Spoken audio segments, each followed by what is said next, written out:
Looks like we got people joining already. Awesome. Excellent. 40 people so far. I lost a little bit of visibility to my my meeting controls, Chris, so I might have you Uh-oh. take over. Are you able to see my screen right now? I can. Okay, good. So I'll have to defer to you to welcome folks in as you can see. Well, welcome. I can see a bunch of people. Oh, the chat's not enabled. You have to enable the chat. Okay. Thanks, Anders. We'll get that taken care of. Not Heather has to learn the controls. Let's see what we got here.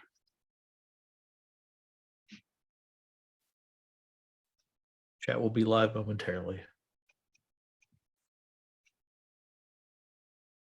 Might have to unshare your screen, Josh. Yeah, I'm working on finding where my drop-down bar is. Yeah, I'm a co-host, so I can't. You can't suspend my share. Oh well, no, that's Tuomas. No, I can't. Can't fix it for you. Unfortunately. Sorry, Chris. Wow, so everybody's weather's doing great. Everybody's happy. Yeah. Making things up on the fly.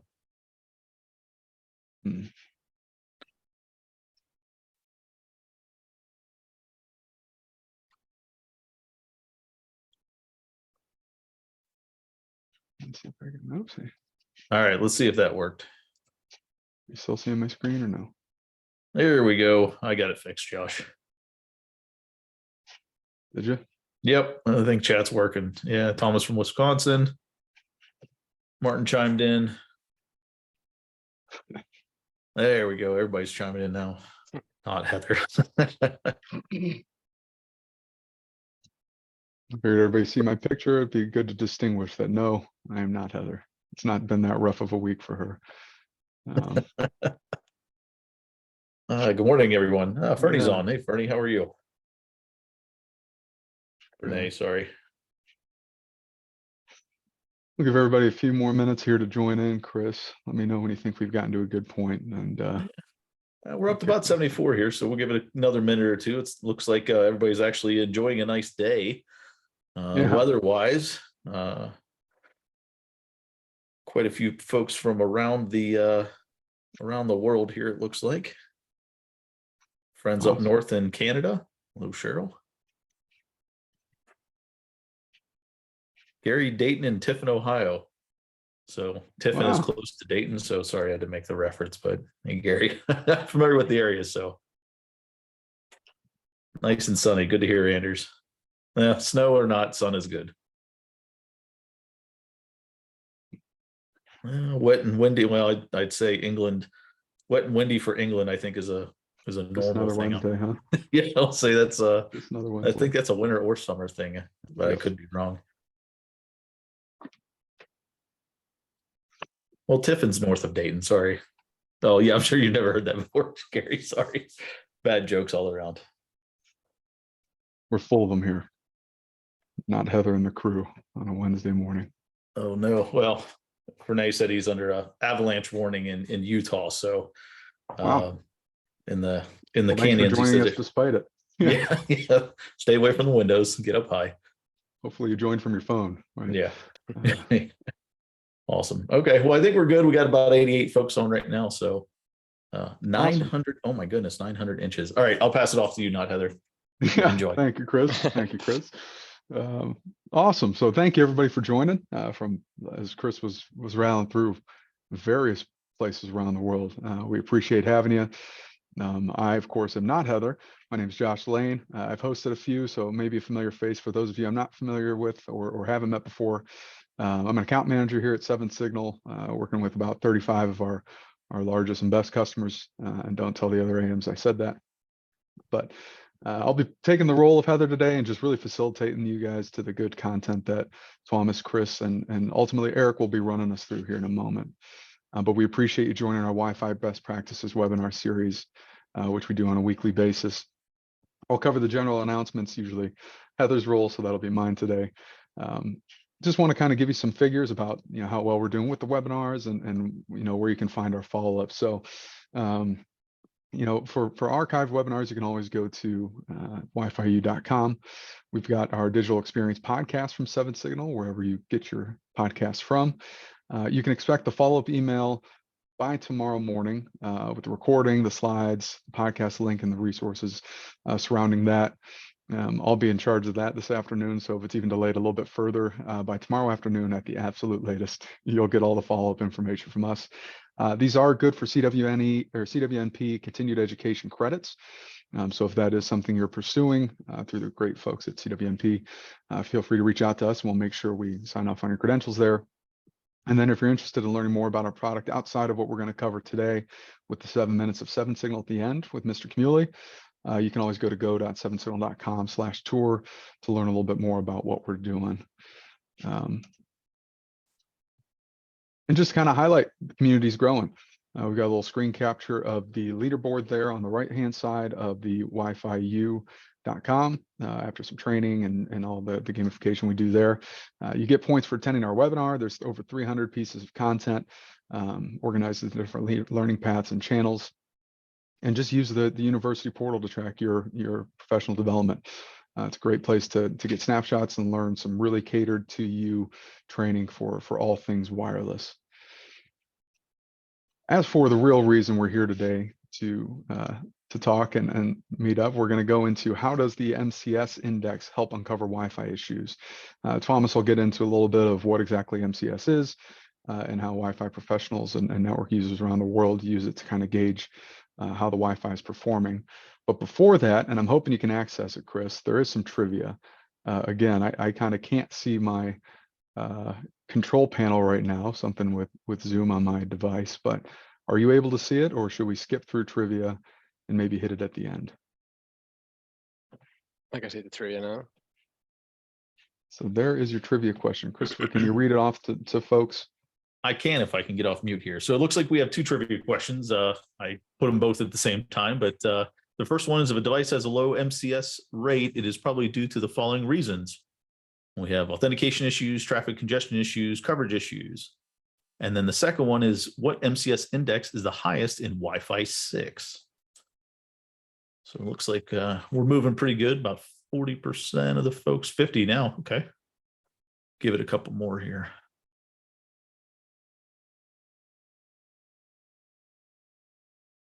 All right, stalling out just a little bit. We'll give it another, say, 3 or 4 seconds here.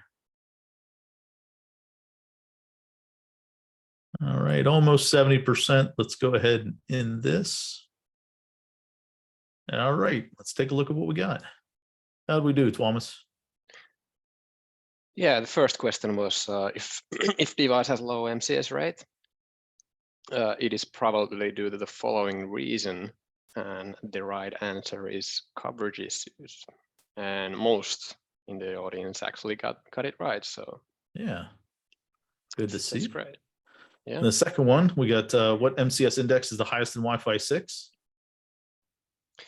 Yeah, and that's MCS 11.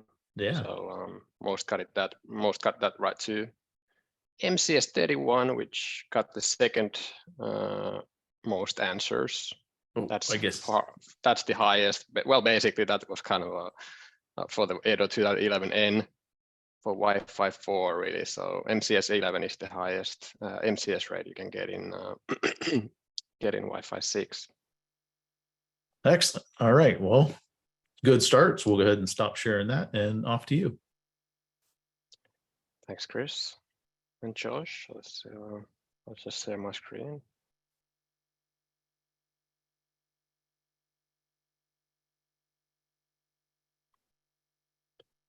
Should be this one.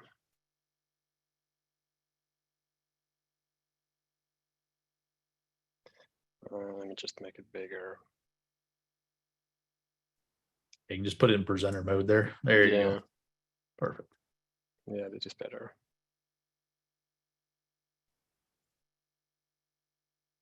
All right.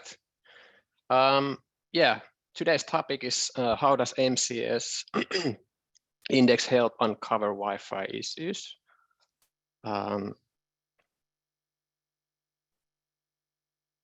Yeah, first slide about me. Who am I? Yeah, so my name is Tuomas Aaltonen, and I live in Helsinki, Finland. I've been in 7 Signal around 10 years now, and I work in our service and support team as a senior engineer. You can see my certifications on the right-hand side. I'm a CWNA and CWSP.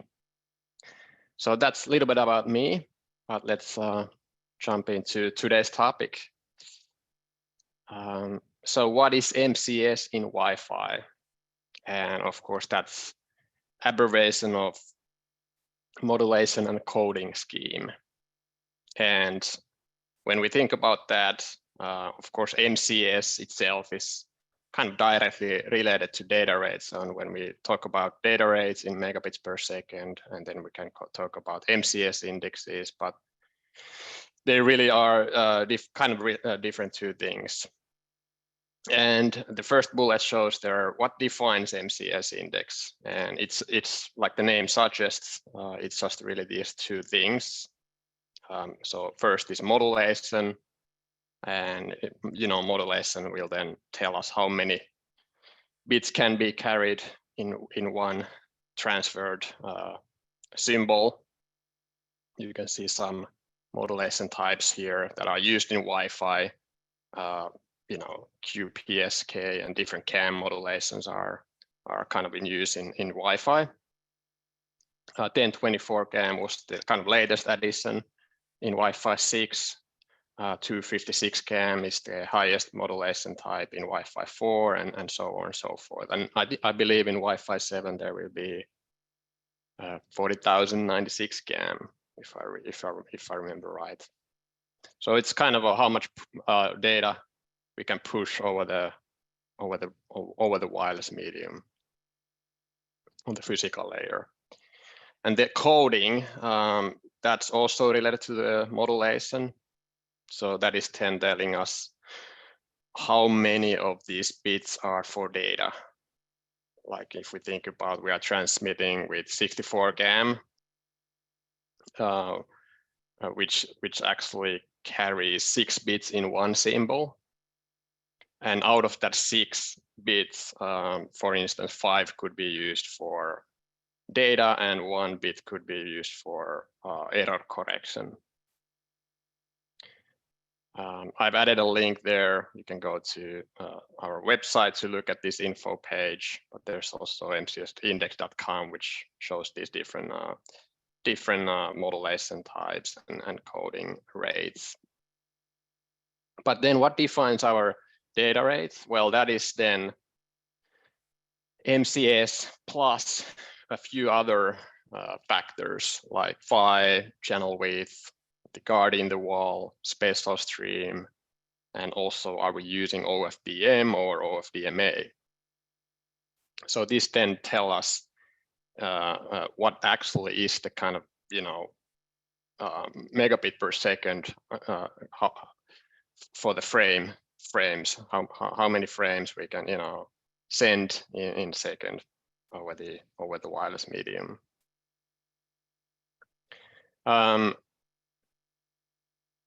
So if we know our MCS and if we know all these 5 other things, then we can come up with a megabit per second data rate. And like I said, there's a link to the MCSindex.com. I'm sure that has been mentioned on our previous webinars in the past, but just in case you haven't seen that yet, it's really great for your work if you ever need to look at different MCS indexes or data rates. That can help a lot to understand better what they mean and what MCS index matches to certain data rates, etc. So this is actually taken from the MCSindex.com. So this is a table where if you go to that link, you'll see something like this. And to break it down, so how we actually come up with how these different data rates in megabits per second are actually then calculated. And like I listed before in the previous slide, you can see that these are the different modulation and coding rates that can be used. So those are the only things that then tell us what MCS we are using. Chris, can you see my mouse on the screen? I believe you can. Yes, we can. Yep. Just, yeah, okay, so I know that I'm not just showing something random. But for example, if we have 64 GAM in use and with the coding rate of 5 out of 6, 5/6, that is MCS 7. And if, you know, MCS 7 is always 64 GAM, you know, 5/6. Now you can see there's also a few other things that are then affecting the data rates, and that's the phi. So, you know, for different phis, there could be different MCS indexes. Like in this case, you can see for Wi-Fi 5, which is the VHT, we have MCS 8 and MCS 9. So that would, you know, that's for the Wi-Fi 5, and then Wi-Fi 6 has MCS 10 and MCS 11. HT, which is the Wi-Fi 4 or 802.11n, has also those, you know, MCS 8s and MCS 15s, etc., up to like MCS 31. And that is because of the spatial streams. So for some reason, for HT or Wi-Fi 4, for different amount of spatial streams, they were given different MCS index as well, even though it doesn't have anything to do with the modulation and coding rate. To make it a little bit more complicated, you can see also on the why the phi matters there. For the prior to Wi-Fi 6, these were the data rates in megabits per second. But if you're using Wi-Fi 6 rate on or 802.11ax MCS, then you have higher, or your data rates can be looked up from here. So for instance, MCS 0 for 20 megahertz wide channel, we have 66.5 megs per second here, whereas for Wi-Fi 6, it's over here for 8.6 megs per second. So the spatial stream matters. Of course, we have, you know, 1x1 clients, we have 2x2 clients, some 3x3 clients. There are maybe some 4x4 clients, but those are really rare. But you know, some phones or handheld devices typically are 1x1, and then, you know, laptops are 2x2, and that doubles our data rate. So if you look at MCS 0 and compare the spatial stream of 1 and 2, you can see it's doubling our data rate in megabit per second. And what else matters is the channel width. So there's 20 meg wide channels, 40, 80, sometimes 160 meg wide channels, which are really rare in 2.4 and 5 gig band, but could be used in 6 gigahertz band. But that as well pretty much doubles our data rate in megabits per second. So here you can see with MCS 0 on 20 meg wide channel, we have 6.5 megs per second. And if we use 40 meg wide channel, then we are a little bit above double the megabit per second data rate. And you know, this as well matters for the data rate in megabit per second. So the guard in the wall, if you haven't noticed, they are also different in Wi-Fi 6. So we have longer guard intervals in Wi-Fi 6. And to make it even more complicated for OFDMA traffic, there's also, you know, different set of megabits per second, which are not even shown here in this table that I just, you know, taken. It's shown in the mcsindex.com. If you go there, you can check them out. But in this example, it's not shown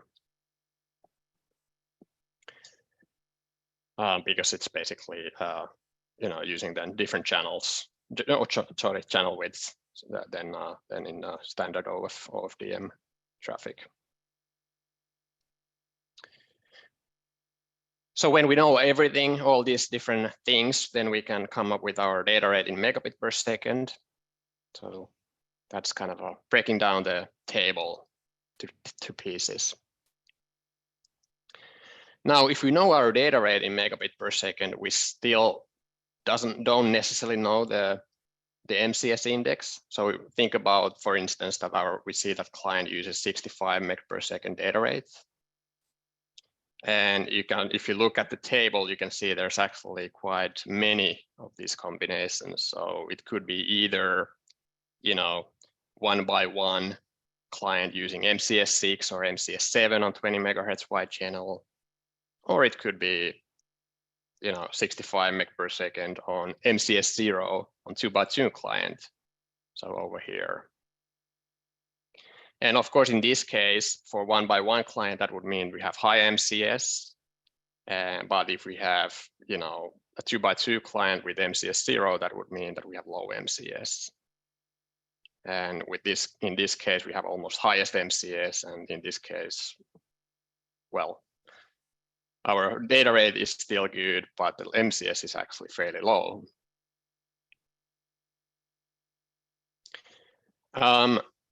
So I did actually a quick experiment on my own MacBook, just to give you an idea how MCS changes comparing to signal strength and signal to noise ratio. So for instance, if you look at these three first samples, we have 7, 9, and 8, which are like the highest MCS for Wi-Fi 5 client. And we can get those by, you know, if our RSSI is about, you know, -55, -56 dBm, something like that. Say above -60 dBm, we can pretty much achieve fairly high MCS rate. But when the RSSI drops and same time SNR drops, we can still see fairly, you know, decent MCS. This is like the kind of medium level, where our signal strength is around -64 dBm, -66 dBm, still getting MCS 5. So that's kind of the edge, the threshold where, you know, it's kind of a warning threshold where your MCS may be already lower, but you're still probably doing pretty well in what it comes to, you know, Wi-Fi performance. But when we start to see RSSI values lower than -70, then we start to see much lower MCSs, like 1s, 2s, 1s, 2s. But even with -78 dBm, we are still getting MCS 1, SNR being 10, but that would be already fairly unstable connection. So just wanted to kind of highlight here how the MCS is kind of correlating with these two, RSSI and SNR. So let's think about general rule of thumb. Like we can use already that previous slide, but also just, you know, we can take other data samples and devices as well. And when we think about really MCS index and compare it to signal strength and SNR, these are fairly, you know, kind of or good general rule of thumb. So with MCS 0 to 2, that means our signal strength is typically within -70 to -80 dBm range, SNR being 0 to 20 dBs. Now the medium level would be something like MCS 3 to 4, where our signal strength is below -60 dBm, but above -67 dBm. And if we think about, for instance, Wi-Fi designs, like when we design a Wi-Fi network, you know, -67, -70 dBm, those are kind of a common targets for the signal strength when it comes to coverage, you know, design. And then above -60 dBm, we are rocking. Our MCS should be fairly high, from, you know, above 5 at least and up to 11.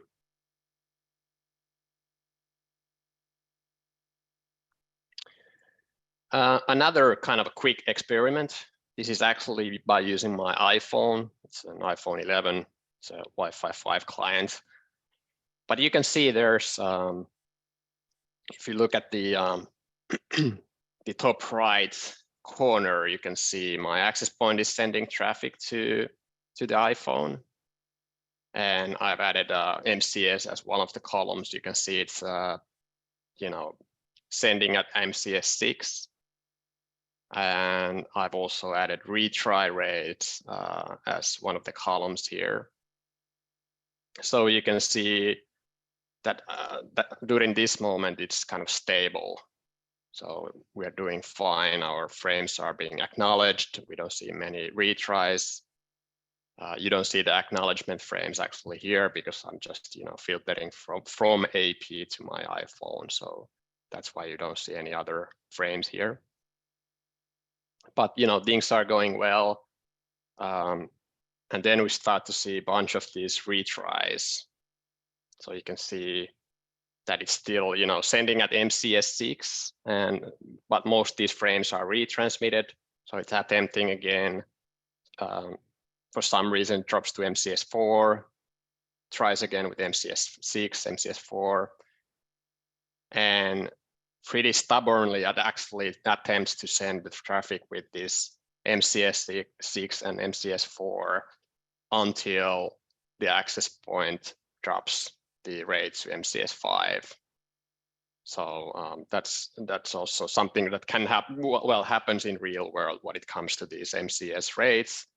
And if the client or the station doesn't acknowledge these frames, it's being retransmitted for a few times until then the access point or the client changes the rate to lower, or the modulation type or the coding rates lower, and then see if those frames are going through.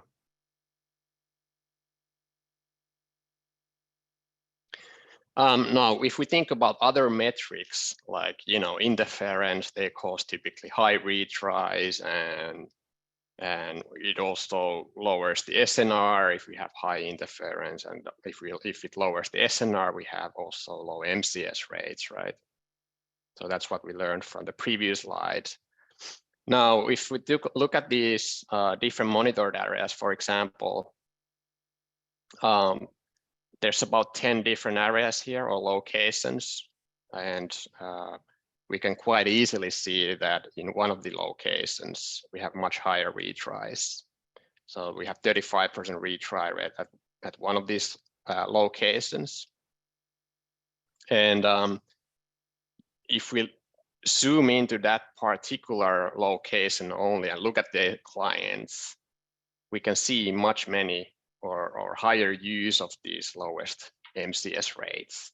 And that's due to the previous example. So the retry rates, they typically mean that rate control kicks in and it starts to lower the used rates by the access points or the clients.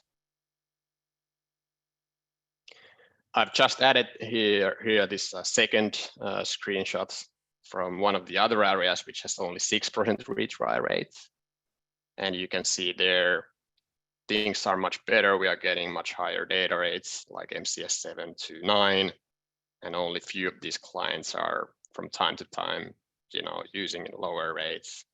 But majority of clients are doing fine, whereas in this environment where we have probably RF noise or interference present, and that's why we see higher retries and lower MCSs.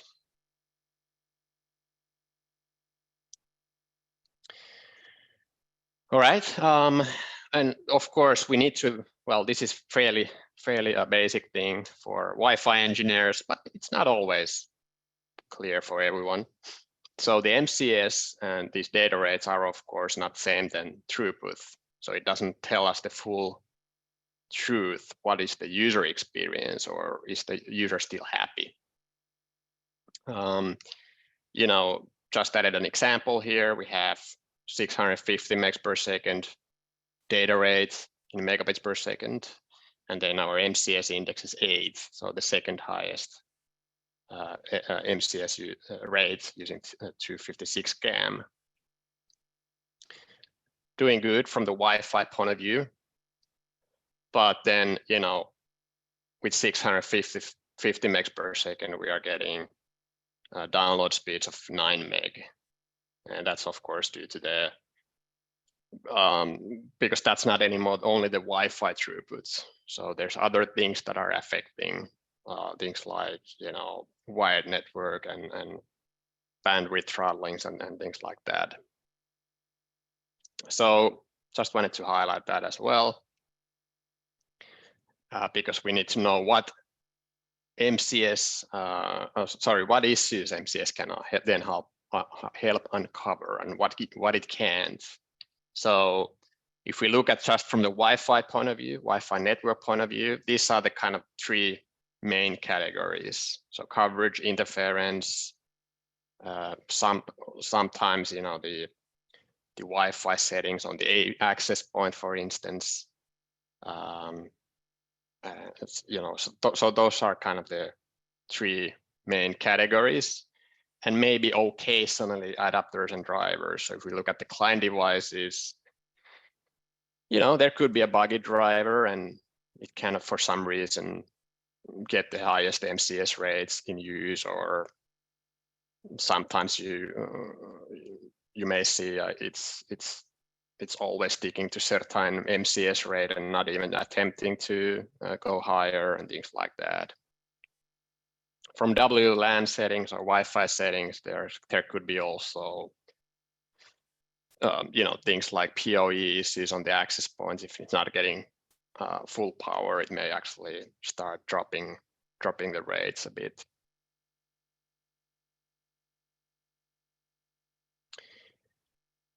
Now let's take a look at a few real-world examples using, of course, our Sapphire and Mobileye sensors.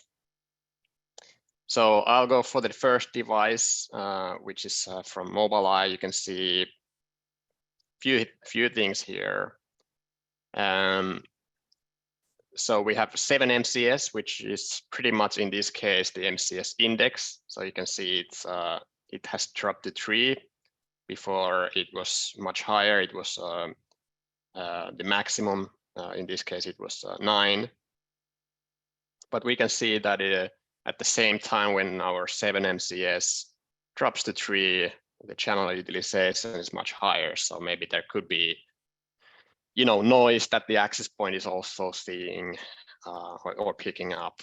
So we can see on the previous access point, the channel utilization was much lower compared to this access point that this client is now using. So we have 72% utilization and as well lower MCS. So we can see that the client roams to another IP on different channel with high interference, and that causes the MCS to drop. This can of course then lead to poor Wi-Fi connection, unstable Wi-Fi connection, and bad user experience. Let's take another example, again from Mobileye. So we have, in this case, I'm using example from the signal strength. So, and if you keep an eye on here, you can see that our signal strength is about -44 dBm. And we can see also that our 7 MCS was pretty much the highest here, really stable until it dropped to 3. So something of course changed here. So the access point dropped down the MCS to 3, even though signal strength is still the same. So that has to be due to the RF conditions. Maybe there are retries again. The client or the AP is trying to send these frames, but it can't using these certain 7 MCS indexes, and then drops down the rates lower until it can until these frames are acknowledged by the clients. And the signal strength is here same, so it cannot be due to the coverage, so it needs to be something else. So typically then either interference or some kind of a configuration error on the access point of the client.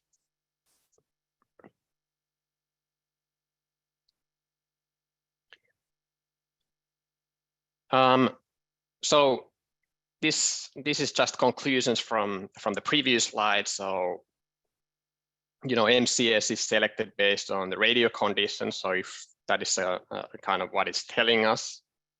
It tells more about the Wi-Fi link quality between client and the access points, or the RF link quality. So if it's unstable link, then you have low MCS. If you have stable link quality, then you get high MCS. There is always a small delay, as we saw in the packet capture, like, you know, it was still attempting send the frames with MCS 6, and then it attempted for a while, send few retries until it then dropped down to one lower MCS, and then it improved the situation.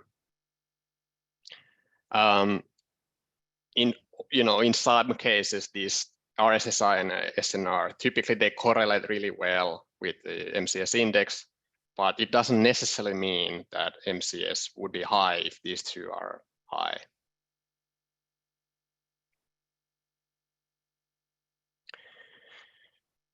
Okay, so we kind of talked about the pros already on the previous slides. The cons really are, if we think about just one metric, like, would it actually give us, would the MCS already tell us, do the clients have, good Wi-Fi experience? And there's few things it doesn't actually take into account, which are airtime utilization, so the congestion on the channel. So you could have 80% of the channel in use by other clients, and you would still have high MCS, right? And of course, it doesn't tell, like, the client side throughput. So you have 1 gig per second data rates over the wireless, and then throughput is still 2 megs per second due to issues on the wired network.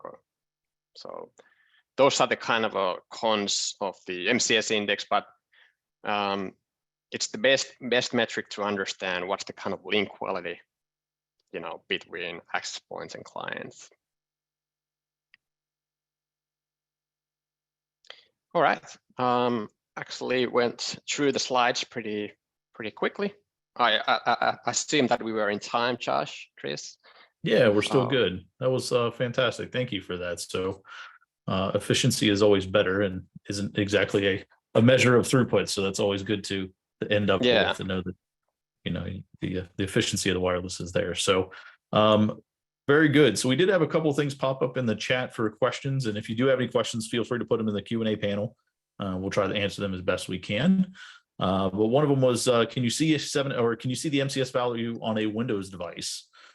Mac, it shows you quite nicely. You simply click the little wireless icon and hit the command button. I believe it'll show you your MCS right then and there. But on Windows boxes, do you have any experience with that, Tuomas? I don't know if there's a way to get it somehow, but at least to my knowledge, you can't see it from Windows. Yeah. I don't know, Chris, have you ever come up with the tool or something like that would pull the MCS? Yeah, not the Mobileye. Yeah, not in Windows. Mobileye, obviously we kind of do a little bit of engineering on that to figure out what it is.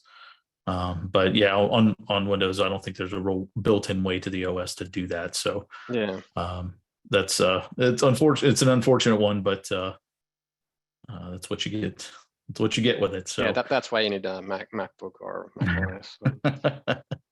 The second question I have is a little bit more difficult here. Is how does the guard interval get selected? We're showing a little bit of guard intervals there on the MCS index, but the question from Fen Wang is, how does the guard interval is selected, dynamic or fixed at the access point, and how does a client select its guard interval? So I think that I'll see if you can answer that. If not, I can try to reword it a little bit. Yeah, I don't know if there's any kind of rule for in the standard. I'm not sure, and it seems to be fairly random. I would say if the if the short guard interval is kind of maybe it's kind of the main that it attempts first, and then it drops to the long guard interval. But I don't know the answer really. So I think on the control, I know on the controller side, you can usually set that. yeah, You can hard code it, but it's not. I don't think it's something you have to do. As I far as remember it was. Yeah, sorry to interrupt, Chris. But No, you're I fine. remember you can, for instance, disable the shortcut interval just in some intervals. I'm not sure how often it's used, but in some cases it was kind of helping. At least in 802.11n, it was helping to make the connections a little bit more robust. But yeah, I think some of the devices back then just didn't support it or had issues with it, so you had the option to disable it. So yeah, very cool. Very cool. So I don't see any other questions coming in. So with that, I don't know if Eric is still hiding or not. Maybe we can pull him out a little bit early, see if he can see his shadow or not here. Oh, there he is. Eric's out of hiding. Okay, awesome. Wow, Tuomas, great stuff. Thank you so much. And with that, I think I'm just going to take it away. You know what that time is. You know it. It's time for 7 minutes with 7 Signal, where we take a little feature inside 7 Signal, unpack it, and show you how it can have awesome value. So let me share my screen and show you guys what we've got here for you today. The host has disabled participant screen sharing. So if you can allow me to share with all of our wonderful guests today, I would most appreciate it. You should be able to now, Mr. Camilli. Okay. Listen, had her pretty sorely today. So thanks everybody for your patience. We're doing it by committee this week. She'll be back soon. I know she's so good at her job, isn't she? She is. Yep. It's amazing. Okay, you guys should be able to see my screen. If you can, give me the thumbs up. Gotcha. All right. Thank you so much, guys. So I just wanted to start out by reiterating some of the things that Tuomas indicated earlier today. We're talking about MCS, and we've got this cool info site, 7signal.com/info. And when you search for MCS, it takes you to this page. You know, when we do customer training and such, what we do is we like to get people familiar with MCS. We like to teach them about how valuable it is, because it really is kind of an overall Wi-Fi quality score based upon the factors that we just talked about. And here you go. When we talk to our customers, we will explain to them, hey, you know what? 64 QAM, pretty robust MCS, pretty robust modulation scheme.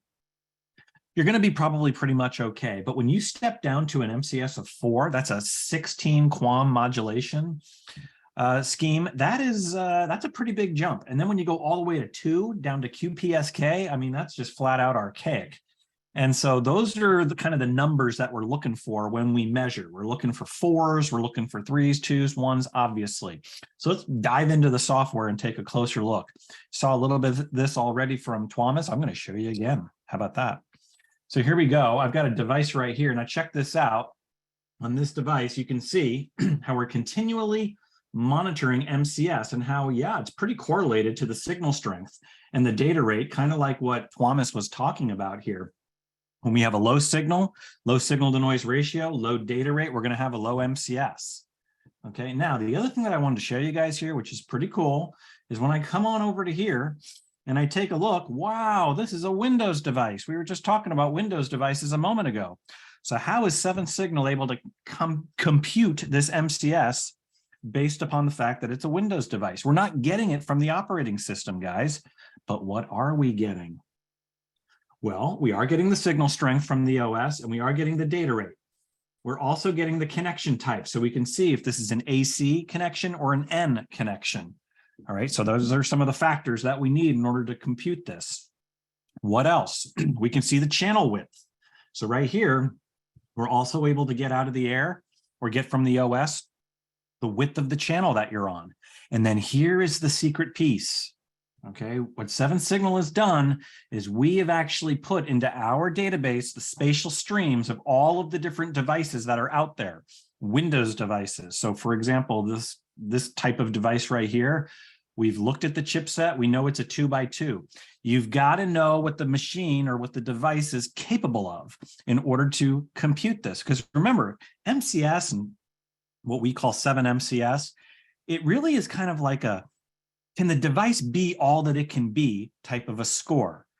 Because we need to know, well, what is the device capable of? And then what is the device achieving? And then that helps us with determining the score.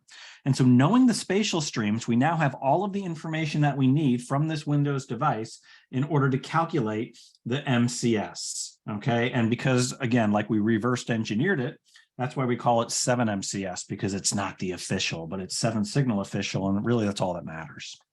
All right, I'm going to show you one more thing, guys. Check it out. When we go into our Sapphire product, Sapphire is plucking all of the data rates and all of the information that we need right out of the air from devices that we're not even on. Guys, check this out. We got Raspberry Pi devices in this environment. We've got ZCOM devices. We got all sorts of crazy looking devices that are in this environment. So what are the MCSs? Well, first, let's take a look at the fact that out of the air, we're able to get all of the data rate information. And not only that, but the data rate, the phi, the MCS is included right there. As you can see at MCS 0, we've got the width of the channel, 20, the guard interval, 800 nanoseconds, and also the spatial streams, SS1. So we're getting all of this information out of the air in order to see if your devices are achieving all that they can. Now this is a lot that's going on down here on the x-axis, and if we wanted to simplify it, now that we have all of the information that we need in order to calculate MCS, you know what, let's just go up here and take a look at MCS and run our report again. And when we do that, you'll see that it is a much simpler report. Look at that. So we can see which devices are achieving what, and what we want to see obviously is most of the values above 4. So there you have it, guys. Just by looking at these 7 signal dashboards, you can see if I have devices in peril or not. You can see if you have poor Wi-Fi experiences based upon devices not achieving all that they should be able to achieve or not. So there you have it. That's what I wanted to share with you guys today. Pretty amazing stuff. Tuomas, I want to thank you, as well as our Not Heather host, Josh and Chris. And I want to remind everybody out there that while you and me, we can't see or hear Wi-Fi, but 7 Signal can. Thanks for joining us, everybody. And back to you, Josh. Yeah, I think that's as good of a wrap up as we could ask for. So thanks, folks, for joining us today. Thank you, Tuomas, Chris, and Eric for helping carry the stream today. Recordings, slides, all the goods will be out within the next 24 hours. They'll be all yours. And we hope to see you all next time. Look out for the emails from Heather coming out. We'll see you at our next show in a week. Thank you all very much. Thanks, Bye. everyone.